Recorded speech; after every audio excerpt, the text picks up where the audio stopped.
They spurred their steeds through the sun-speared wood and up a steep side of the hill beyond, racing down the other side and away across a plain where noidal bushes grew, their lush poison fruit glimmering a purplish blue, a night color which even the light of day could not disperse.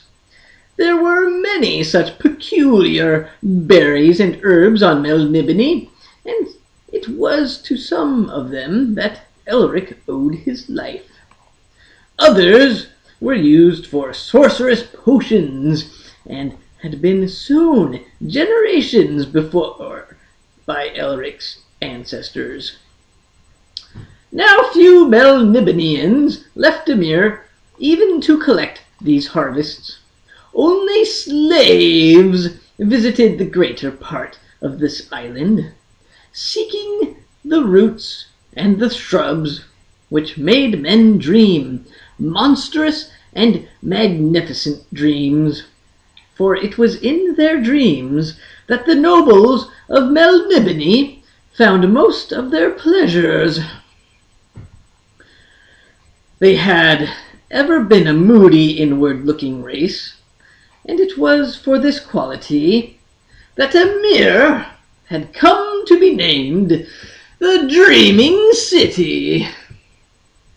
There, even the meanest slaves chewed berries to bring them oblivion, and thus they were easily controlled, for they came to depend on their dreams.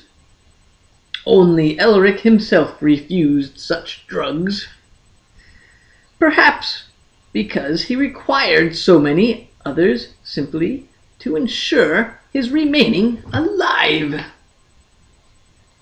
The yellow-clad guards were lost behind them, and once across the plain, where the noidal bushes grew, they slowed their flight and came at length to cliffs and then the sea. The sea shone brightly and languidly, washed the white beaches below the cliffs. Seabirds wheeled in their clear sky, and their cries were distant, serving only to emphasize the sense of peace which both Elric and Cimmeril now had. In silence, the lovers guided their horses down steep paths to the shore, and there they tethered the steeds and began to walk across the sand.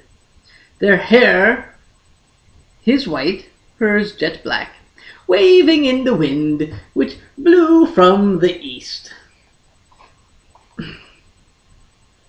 They found a great dry cave, which caught the sounds the sea made and replied in a whispering echo. They removed their silken garments and made love tenderly in the shadows of the cave. They lay in each other's arms as the day warmed and the wind dropped. Then they went to bathe in the waters, filling the empty sky with their laughter. When they were dry and were dressing themselves, they noticed a darkening of the horizon, and Elric said, "We shall be wet again before we return to Emir.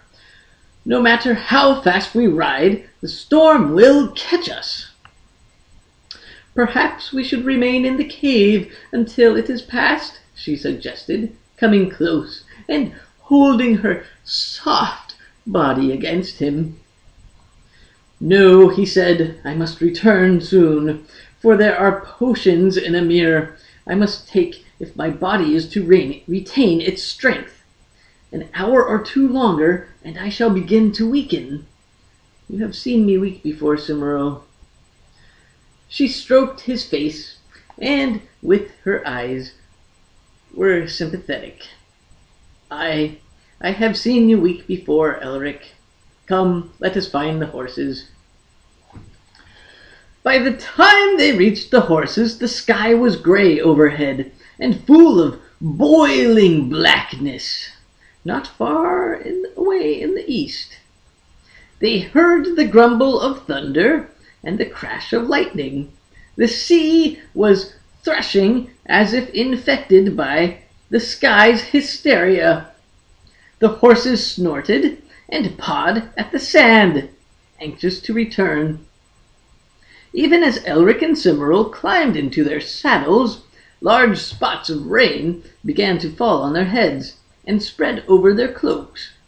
Then, suddenly, they were riding at full tilt back to Ymir, while the lightning flashed around them and the thunder roared like a furious giant, like some great lord of chaos attempting to break through unbidden into the realm of earth.